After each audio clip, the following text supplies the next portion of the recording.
Shalom, meus queridos. Então vamos para esse vídeo importantíssimo. Nós vamos falar sobre a importância das 7 festas do Eterno, do nosso Criador, que são para sinais dos tempos. Se você não entende de festas, das festas do Criador, do Eterno, você não sabe nada de escatologia. Sinto te informar. Porque as festas são escatológicas. Elas apontam o fim dos tempos. É para sinais dos tempos. Está bem claro lá em 1 Tessalonicenses capítulo 5, onde Paulo fala, olha, vocês não estão em trevas mais, porque vocês já conhecem a luz. De que ele se referia ali, que nós andamos agora em luz? Que o dia do Senhor para nós não vai estar oculto. Por quê? Porque o Senhor sempre vai respeitar as datas que ele mesmo estabeleceu. Então os eventos vão acontecer dentro das datas do calendário, né, que o Eterno colocou. Então essas serão as datas. E você vai ver muito bem isso. Acompanhe o vídeo até o final, o vídeo está didático. Eu vou me reportar mais às 3 últimas festas que ainda falta se cumprir. E vou falar rapidamente aqui das 4 festas que se cumpriram. E as festas que se cumpriram foram exatamente nas datas do Criador, do Eterno. Jesus morre na Páscoa, ok? 3 dias depois ele ressuscita na festa das primícias. Exatamente, 3 dias depois. E detalhe, ele não ressuscita num domingo. A palavra lá no hebraico, né, que você pode usar o livro de Mateus, Matitiarro, que foi o único livro que foi escrito no original hebraico. Dos 4 evangelhos, Matitiarro, que é o livro de Mateus, foi escrito, sim, tem a cópia dele no hebraico. E você vê lá que a palavra também no grego, se você usar, a palavra do grego para primeiro é próten, mas o texto não fala próten ali, inclusive está na concordância Strong, o texto lá é miaton sabaton, ou seja, em um sabá, ou seja, miaton é em um sabá semanal normal, ou seja, a festa da Páscoa é um sabá, é um feriado sabático, e o sábado que o Senhor ressuscita é o sábado semanal normal. Em um sabá semanal, ou seja, em um sabá normal, ou seja, o dia normal do sábado de descanso comum, que é toda semana, o Senhor ressuscita. Não é no primeiro dia da semana. Começa por aí um engano. Então acontece o quê? Jesus ressuscita, Jesus ressuscita na festa das primícias. Exato. Ele ressuscita. E ele caminha, com os seus discípulos durante 40 dias aproximadamente, mas apontando que ele é o pão da vida, ou seja, a festa dos pães asmos. A festa dos pães asmos é a terceira festa, se cumpre todas as 3 quando o Messias está ali, ou seja, Páscoa ele morre, ressuscita nas primícias e nos 7 dias ele caminha então ali com os seus discípulos como o pão da vida. Ele é o maná que veio do céu, a festa dos pães asmos, ou seja, sem fermento, ou seja, sem acréscimo nenhum. Eu não preciso ser um judeu para respeitar as festas que o Criador colocou. Não, meu querido. Tá? Você guarda Dia dos Pais, Dia das Mães, Natal, nenhuma dessas datas importa para nada. As datas que importam são as datas que o Criador colocou para nós, tá ok? Vai ter um vídeo agora na sequência, que é o vídeo que eu preparei, dessas 3 últimas festas, que é o que nós vamos falar. Detalhe, em 40 dias, 50 dias depois, que é a festa do Pentecostes, são 50 dias, se cumpre então o Pentecostes. E quando que o Espírito desce sobre os apóstolos, sobre os 120 que estavam ali? No dia de Pentecostes, exatamente, a festa das colheitas. E ele estabelece então esses milênios, esses 2 milênios aí para o tempo da colheita, onde os frutos, onde ia acontecer toda a colheita, e é o que tem acontecido. Nós estamos vivendo o tempo de Pentecostes. São 50 dias, Cumpre-se ali então nos apóstolos, a parte dali começa então um tempo. E agora falta se cumprir 3 festas, que é a que eu vou falar aí agora na sequência. Eu não vou me delongar num vídeo, mas o objetivo desse vídeo não é trazer coisas judaicas para cá, não, meu querido, acorda. Eu não estou falando de judaísmo, eu estou falando de respeitar coisas que o Criador estabeleceu como estatuto perpétuo em Levíticos 23. E o Senhor Jesus fala sobre isso, o nosso Messias, ele falou, quando ele toma o cálice na mão, presta bem atenção no que eu vou dizer. Para tomar a ceia, ele fala, fazer isso em memória de mim. Isso o quê? Tomar só a ceia? Não, querido. Ele estava se referindo a todas as 7 festas. Ele não revogou festa nenhuma. Pelo contrário, essas festas são para nós sinais dos tempos. Acorda. Vigiai. Porque nós não sabemos o dia e a hora, mas nós já sabemos que ele vai voltar nesse momento das festas. Porque as festas elas se alteram de acordo com o calendário, ok? Gregoriano, porque foi alterado os tempos e as estações, tá? Isso é bíblico, entende?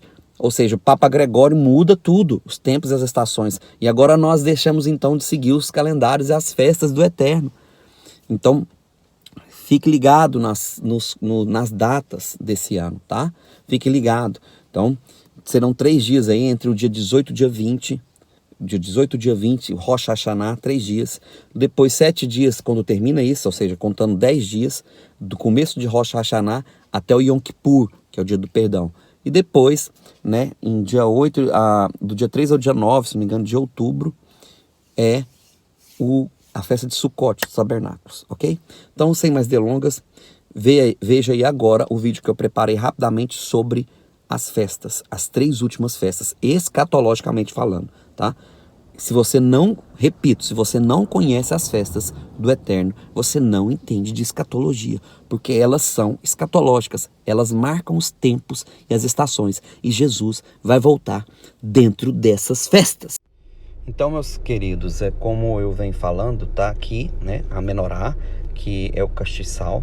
Olha que interessante, essa mesma parábola, né, comparação do castiçal que o nosso Messias faz, ele faz lá em Apocalipse, né? Ele fala que as igrejas são comparadas aos castiçais, os 7 castiçais, ou seja, cada uma dessas pontas é um castiçal, que está incluso na menorá. A menorá aponta para Yahusha, que é o nosso Messias.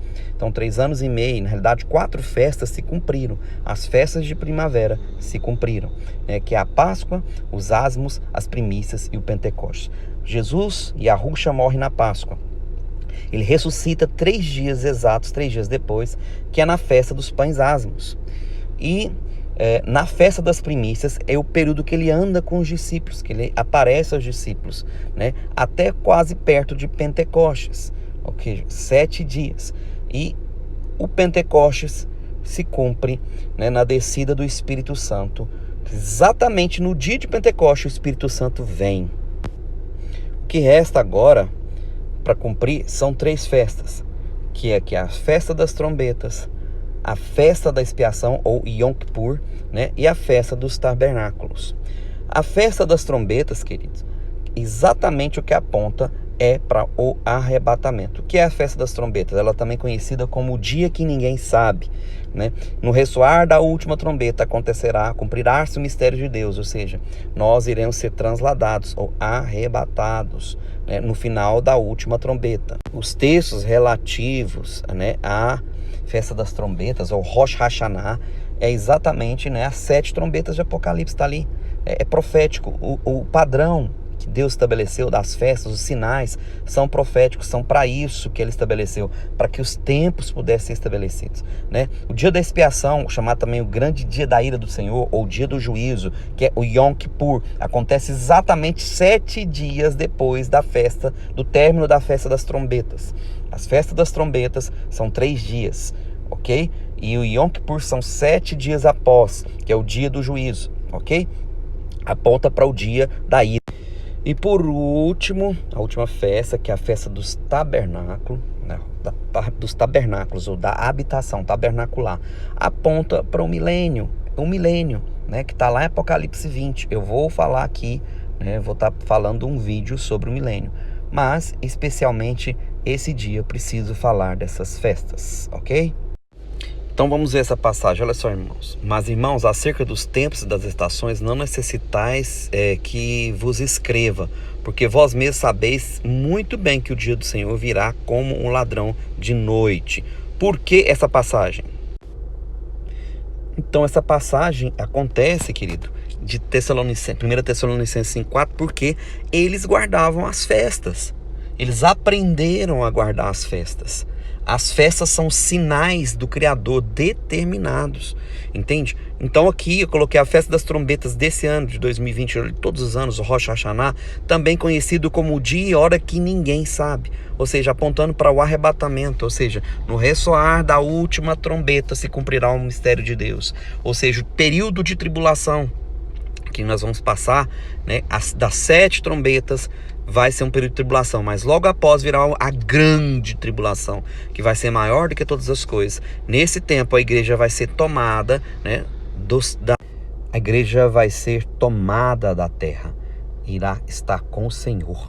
Então você viu aí o Rosh Hashanah, são 3 dias de festa no mês de Elul, começa no mês de Elul. Então o mês de Elul, isso mesmo, é uma preparação para chegar no dia do Yom Kippur. Então você começa a se preparar no 6º mês de Elul, que culmina, né, na festa de Rosh Hashanah, que eu já falei, que são 3 dias de festas. Depois, 7 dias depois do término de Rosh Hashanah, acontece o Yom Kippur.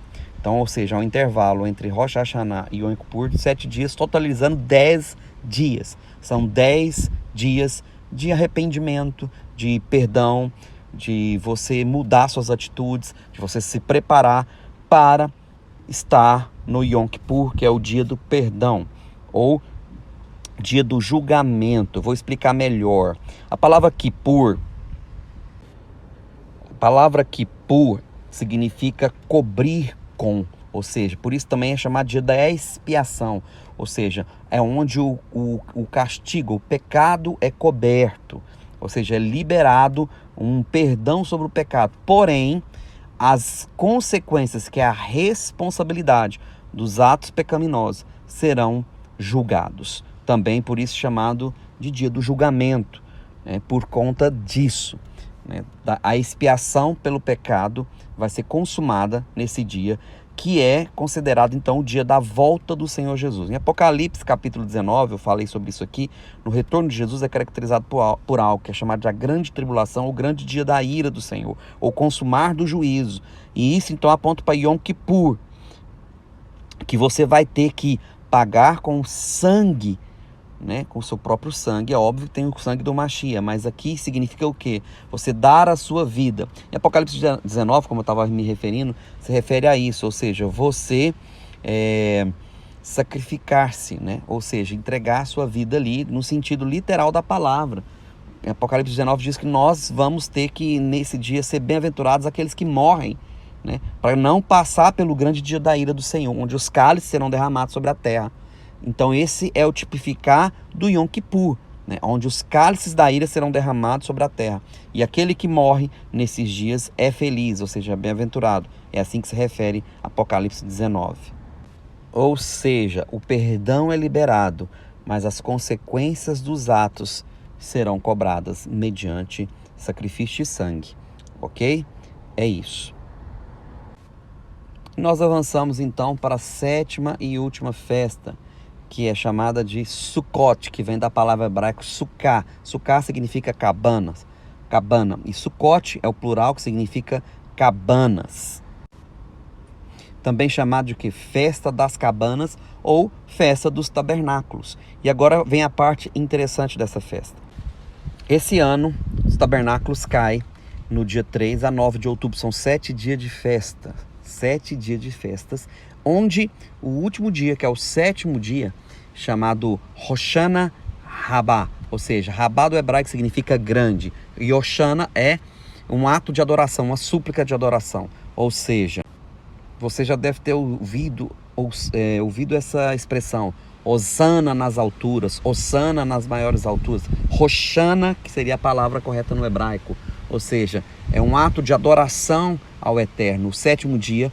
Então, a tradição, eles dão 7 voltas ao redor do púlpito, o local onde a pessoa prega ou fala. E é claro que essa festa dos tabernáculos aponta para o milênio, ao milênio. O milênio fala da festa dos tabernáculos, que ele vai recuperar aquilo que foi instituído lá na época do tabernáculo de Moisés. Por isso a foto aqui do tabernáculo. Ou seja, a intenção do Eterno era ele ser o rei e tabernacular com o seu povo escolhido. Então aqui, Yahushua HaMashiach, nosso Senhor Jesus, o Messias, ele então cumpre o propósito do Eterno, que é tabernacular, ou seja, ele nos governar pela eternidade. Então aqui ele retorna o projeto original que ele tinha planejado lá nos livros do Pentateuco, ou seja, lá na Torá, onde ele seria o nosso governante, como assim ele escolheu Israel. E nós então seremos a casa restaurada do Senhor, né? O Israel restaurado, a união novamente de Judá e as outras 10 tribos unidas no Messias para o reino eterno, ok? Shalom.